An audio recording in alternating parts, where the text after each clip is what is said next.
پیارے نبی ہے مرتبہ بالا تیرا،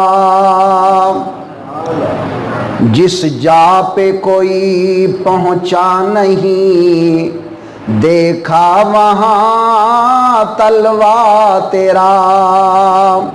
رحمت تھی پورے جوش پر، میں بھی نہ تھا کچھ بے خبر، تجھ کو تجھی سے مانگ کر اچھا رہا منگتا تیرا۔ خیرات دیتا ہے خدا ہر وقت تیرے نام کی، خیرات دیتا ہے خدا ہر وقت تیرے نام کی، جس کو ملا جو کچھ ملا، جتنا ملا صدقہ تیرا، جس کو ملا جو کچھ ملا، جتنا ملا صدقہ تیرا۔ یا مصطفیٰ یا مجتبیٰ بھر دیجئے کاسا میرا، یا مجتبیٰ یا مصطفیٰ بھر دیجئے کاسا میرا، کر دو کرم رکھ لو بھرم، سائل ہوں میں ادنا تیرا۔ الا ان اولیاء اللہ لا خوف علیہم ولا هم يحزنون۔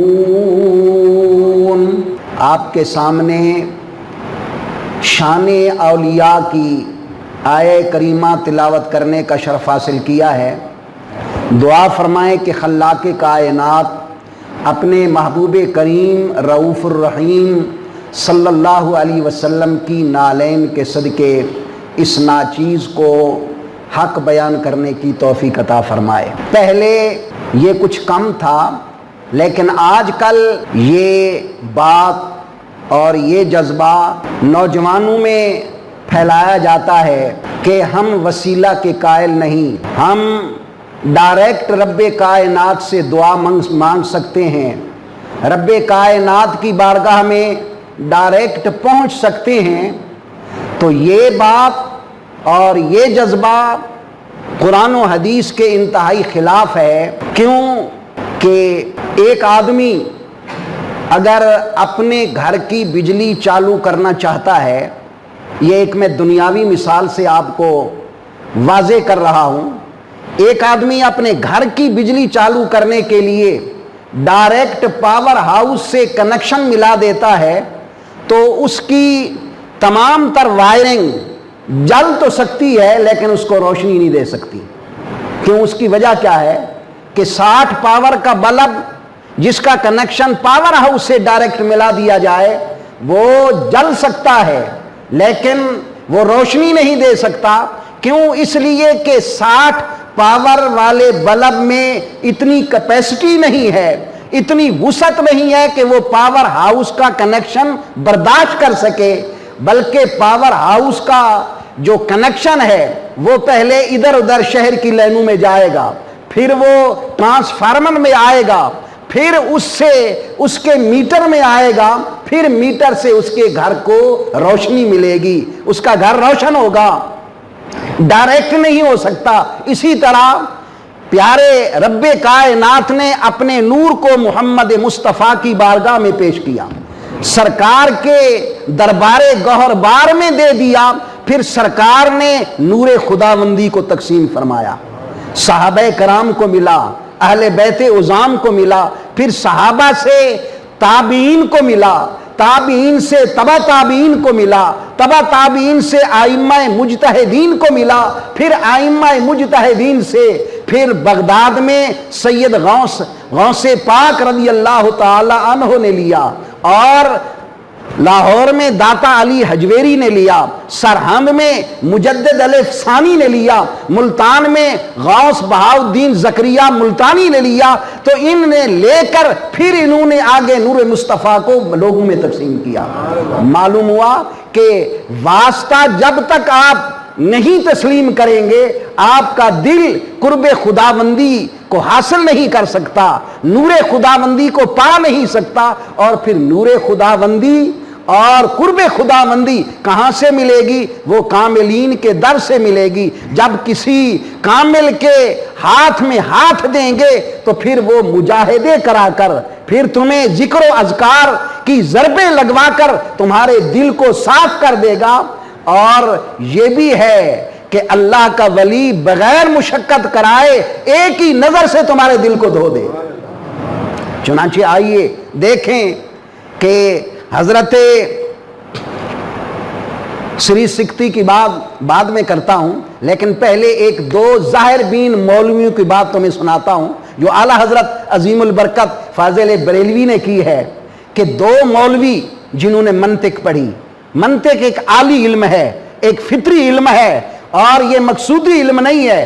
مسلمان کا مقصودی علم کیا ہے؟ قرآن، فقہ اور حدیث۔ چنانچہ انہوں نے منطق پڑھ کے ہر ایک آدمی سے سوال کرنا شروع کر دیا کہ بھائی آپ نے منطق پڑھی ہے؟ تو کوئی تو منطق کا نام ہی نہیں جانتا تھا۔ کسی نے کہا بھائی سنا تو ہے لیکن پڑھی نہیں ہے۔ چنانچہ ایک مرتبہ وہ کشتی میں بیٹھ گئے دونوں، تو اپنی حسب عادت انہوں نے ملاح سے پوچھا جناب آپ نے منطق پڑھی ہے؟ انہوں نے کہا نہیں جناب میں نے تو منطق سنی ہی نہیں ہے، منطق ہوتی کیا ہے؟ تو بات ختم ہو گئی۔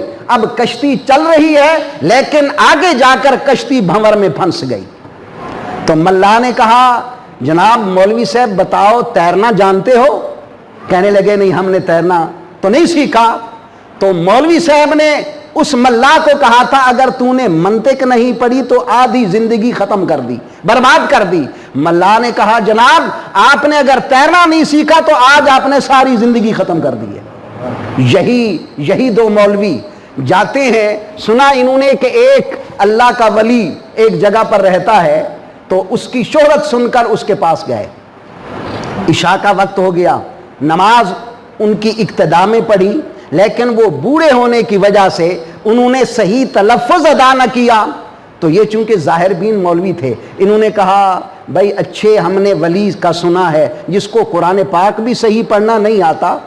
تو اس شبہ پر وہ اللہ کے ولی مطلع تو ہو گئے، لیکن میزبانی کے قواعد اور ضوابط کے اصول کے تحت انہوں نے کچھ نہیں کہا۔ رات ہوئی، کھانا دیا، صبح جب اٹھے ان کی خواہش ہوئی کہ قریب ایک نہر گزرتی ہے، ہم یہاں سے غسل کیوں نہ کر لیں؟ تو دونوں مولوی صاحب گئے، انہوں نے اپنے کپڑے اتارے، لنگوٹا باندھا اور اس میں غوطہ لگایا۔ غوطہ لگانے کے بعد جب سر نکالا کیا دیکھتے ہیں کہ ان کے کپڑوں کے پاس ایک شیر بیٹھا ہے۔ سردیوں کا موسم تھا۔ اب انہوں نے سوچا کہ اگر پانی میں رہتے ہیں پھر بھی مر گئے، سردی لگے گی، باہر نکلتے ہیں تو شیر ہماری وہ زندگی ختم کر دے گا، اب ہمیں کیا کرنا چاہیے؟ بس اسی 3-4 کی سوچ میں تھے کہ اللہ کے ولی بھی اس بات پر مطلع ہو گئے۔ وہ آئے اور انہوں نے آ کر شیر کے کان سے پکڑ کر ایک تماچا لگایا اور فرمایا ہم نے تمہیں نہیں کہا ہوا کہ ہمارے مہمانوں کو تنگ نہ کیا کرو؟ بس یہ سن کر شیر دم دبا کے بھاگ گیا۔ اور وہ اللہ کے ولی کیا کہنے لگے؟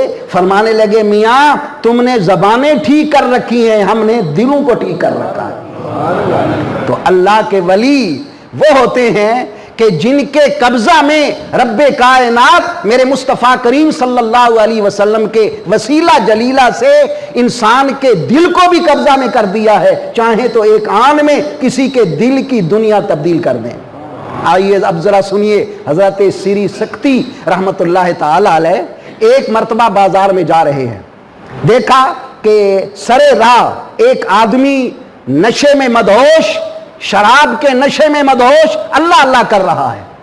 آپ نے دیکھا کہ یہ عجیب بندہ ہے، شراب پی لیا، شراب سے منہ ناپاک ہے لیکن نام تو پاک ذات کا لے رہا ہے۔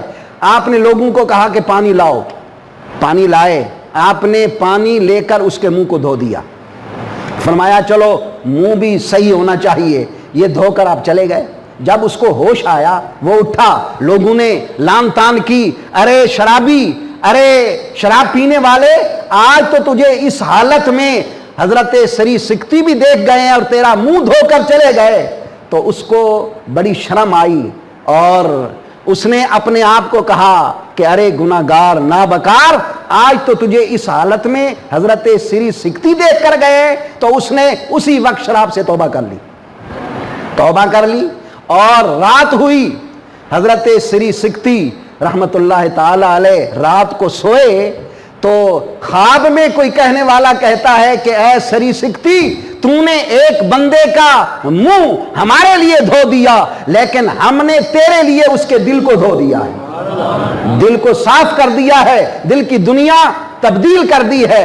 جب رات کا پچھلا وقت ہوا تو حضرت سری سکتی مسجد میں تشریف لائے نماز تہجد پڑھنے کے لیے، تو دیکھا کہ وہ بندہ بھی آ گیا ہے مسجد میں نماز تہجد ادا کرنے کے لیے۔ آپ نے فرمایا میاں تو وہ نہیں تھا کہ شراب پی کر اللہ اللہ کر رہا تھا، اور تجھے کیا ہو گیا، تیرے دل کی دنیا کیسے تبدیل ہوئی؟ کہنے لگا جب اللہ نے آپ کو بتا ہی دیا ہے تو پوچھنے کی کیا ضرورت ہے۔ معلوم ہوا کہ حضرت سری سکتی کے صرف منہ دھونے سے، ظاہری بات تو تھا منہ دھونا، لیکن باطنی طور پر حضرت سری سکتی نے اس کے دل پر توجہ کر کے اس کے دل کی دنیا کو تبدیل کر دیا، اور پہلے تمام گناہوں سے توبہ کر کے اب وہ رب کائنات کی بارگاہ میں سر بسجود ہو گیا۔ یہ اللہ کے اولیاء کاملین کے قریب جو ہوتا ہے، ان کی عزت کرتا ہے، تو رب بھی اس کی زندگی خواہ دنیاوی ہو یا اخروی ہو اس کو چار چاند لگا دیتا ہے۔ چنانچہ ایک اور بات سنیں، حضرت معروف کرخی رحمت اللہ تعالی علیہ، حضرت معروف کرخی رحمت اللہ تعالی علیہ، آپ ایک قافلے کے ساتھ کہیں جا رہے ہیں، ایک دریا سے آپ کا گزر ہوا اور آپ نے دیکھا کہ کچھ لوگ سرنگیاں بجا کر شراب پی کر فسق و فجور میں مبتلا ہیں۔ آپ کے ساتھی نے عرض کیا حضور ان کے لیے بد دعا کیجئے، یہ کتنے گناہگار نابکار انسان ہیں، اور اللہ کریم ان کی نحوست سے زمین کو پناہ دے دے۔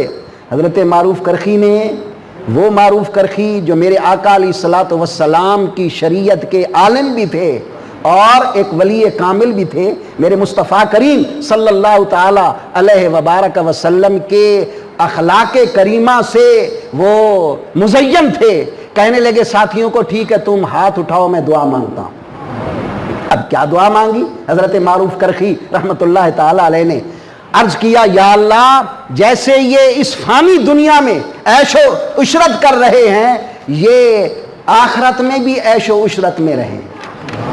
تو لوگوں نے یہ دعا سن کر بڑی حیرانگی کا اظہار کیا۔ آپ نے فرمایا بھائی حیران نہ ہو جاؤ، دیکھو ابھی میری دعا کا اثر کیا ہوتا ہے۔ چنانچہ کچھ وقت کے بعد جب ان لوگوں کی نظر حضرت معروف کرخی رحمت اللہ تعالی علیہ پر پڑی تو انہوں نے اپنی سرنگیاں توڑ دیں، باجے توڑ دیے، اور شراب سے توبہ کر کے حضرت معروف کرخی کے دربار گوہر بار میں آ کر توبہ بھی کر لی، آپ کی بیعت بھی کر لی، اور عرض کیا حضور ہم آج کے بعد یہ کام بالکل نہیں کریں گے، رب کائنات کی عبادت میں زندگی گزاریں گے۔ یہ ہے کہ یک زمانہ صحبت با اولیاء بہتر از 100 سال اطاعت بیریا۔ یہ کون کہتا ہے؟ یہ کوئی آج کل کا مولوی نہیں کہتا، آج کل کا کوئی پیر نہیں کہتا، بلکہ مولانا روم رحمت اللہ تعالی علیہ، جنہوں نے شاہ شمس تبریز رحمت اللہ تعالی علیہ کی غلامی کی، اور کہتے ہیں کہ مولوی ہرگز نہ شد مولائے روم تا غلام شمس تبریزی نہ شد۔ کیسے؟ مولانا روم رحمت اللہ تعالی علیہ پڑھا رہے ہیں، آپ کے درس میں 20 کے قریب طلباء بیٹھے ہیں، آپ پڑھا رہے ہیں، شاہ شمس تبریز رحمت اللہ تعالی علیہ انتہائی میلے کپڑوں میں اور انتہائی میلے کچیلے لباس میں آ کر بیٹھ جاتے ہیں۔ انہوں نے سمجھا کہ کوئی دیہاتی ہے، بدو ہے، اور یہ ویسے بیٹھ گیا ہے۔ تو شاہ شمس تبریز نے فرمایا این چیز، یہ کیا چیز ہے جو تم پڑھا رہے ہو؟ آپ نے فرمایا این آنس کہ تو نہ میدانی، بھائی تو دیہاتی ہے، کیا جانتا ہے میں کیا پڑھا رہا ہوں، یہ کس چیز کی باتیں میں کر رہا ہوں، کون سی باتوں کو میں نے چھیڑا ہوا ہے اور ان طلباء کو سمجھا رہا ہوں۔ وہ خاموش رہے۔ جب حضرت مولانا روم رحمۃ اللہ تعالی علیہ گھر گئے ناشتہ کرنے کے لیے یا کھانا کھانے کے لیے، اس وقت چونکہ یہ پرنٹنگ نہیں تھی اور یہ مشینیں نہیں تھیں بلکہ ہاتھ سے کتابیں لکھی جاتی تھیں، تو آپ کا کتب خانہ بھرا ہوا تھا، لائبریری۔ جب آپ گھر گئے کھانا کھانے کے لیے، شاہ شمس تبریز رحمۃ اللہ تعالی علیہ نے وہ کتابیں اٹھا کر آپ کے تالاب میں ڈالنا شروع کر دی۔ ایک طالب علم پہنچا، استاد جی، ہاں جی کیا بات ہے؟ کہنے لگے استاد جی وہ جو فقیر تھا نا وہ تمہاری کتابوں کو پانی میں ڈال رہا ہے۔ آپ دوڑے کہ بھائی یہ تو ہماری زندگی کی ساری پونجی ختم کر دے گا، جب آپ آئے تو کتابیں ڈال رہا تھا۔ آپ نے فرمایا بھائی یہ کیا کر رہا ہے یہ چیز؟ انہوں نے کہا کہ این آنس کے تو نہ میدان، وہ چیز تھی میں نہیں جانتا تھا، یہ تو نہیں جانتا۔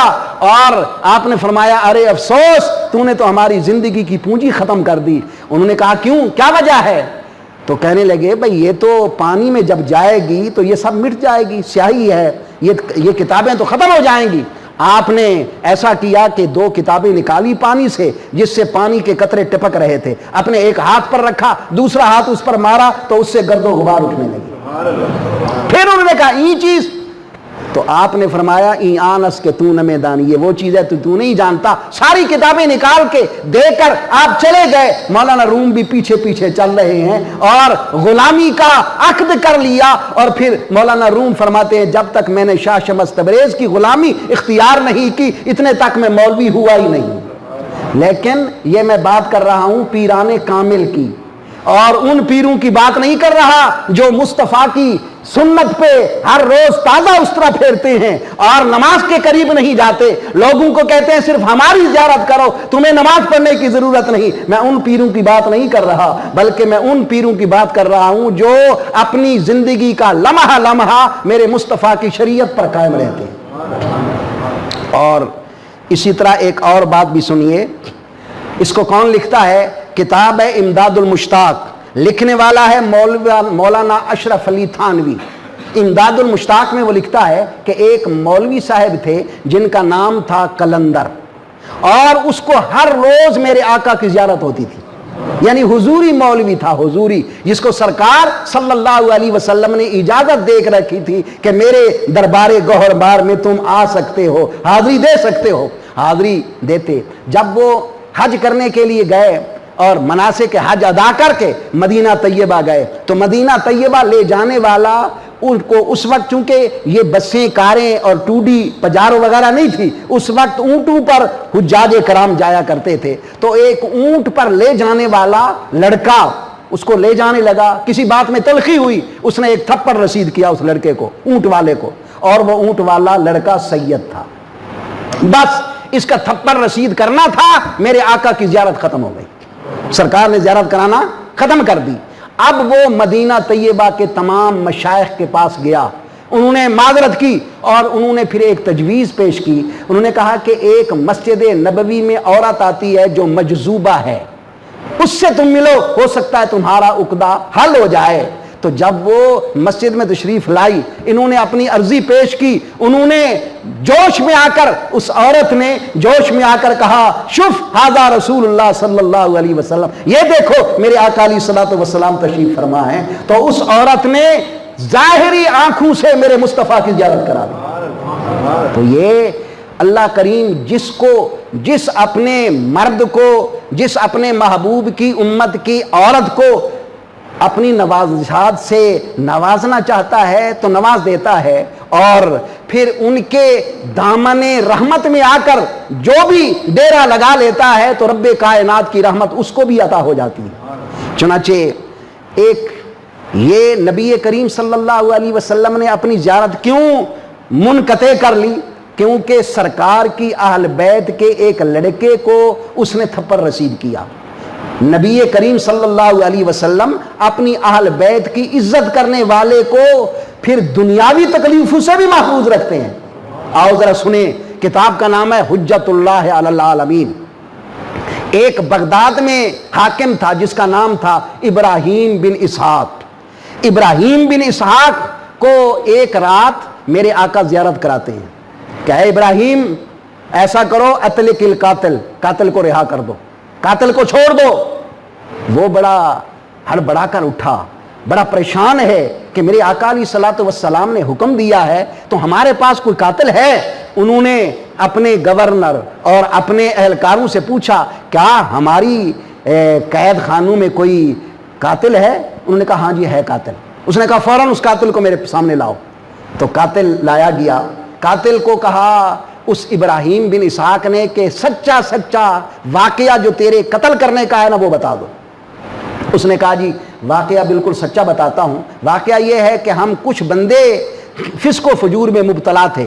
ہم نے ایک عورت رکھی ہوئی تھی بوڑھی، اور وہ عورت لڑکیوں کو گمراہ کر کے لاتی اور ہم فسق و فجور میں مبتلا ہوتے۔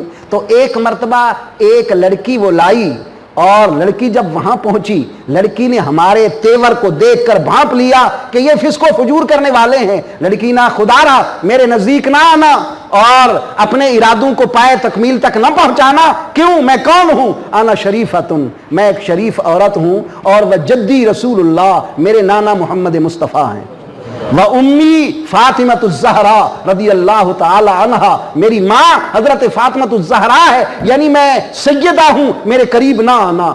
تو میں اس کی یہ بات سن کر بڑا غمگین ہوا، دل میں مجھے اپنے آپ پر بڑا غصہ آیا۔ میں دوسرے ساتھیوں کے پاس گیا، بھئی دیکھو خبردار یہ سیدہ ہے، اس کے قریب نہ جانا۔ انہوں نے اس کو اس بات پر معمول کیا کہ شاید یہ ہمیں ہٹا کر یہ الگ فسق و فجور کرنا چاہتا ہے، تو انہوں نے مجھ پہ حملہ کر دیا۔ میرے پاس چھری تھی، میں نے ایک چھری اپنے حملہ کرنے والے کو ماری، وہ وہیں مر گیا، اور میں نے اپنی حفاظت میں سیدہ کو نکالا تو چھری تو میرے ہاتھ میں تھی۔ لوگوں نے کوہرام مچا دیا اور مجھے پکڑ لیا۔ یہ ہے میرے قتل کرنے کا واقعہ۔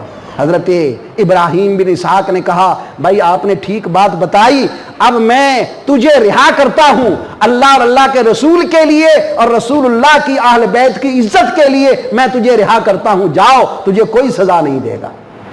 معلوم ہوا کہ میرے آقا اپنی اہل بیت کی حفاظت کرنے والوں کی بھی حفاظت کرتے ہیں۔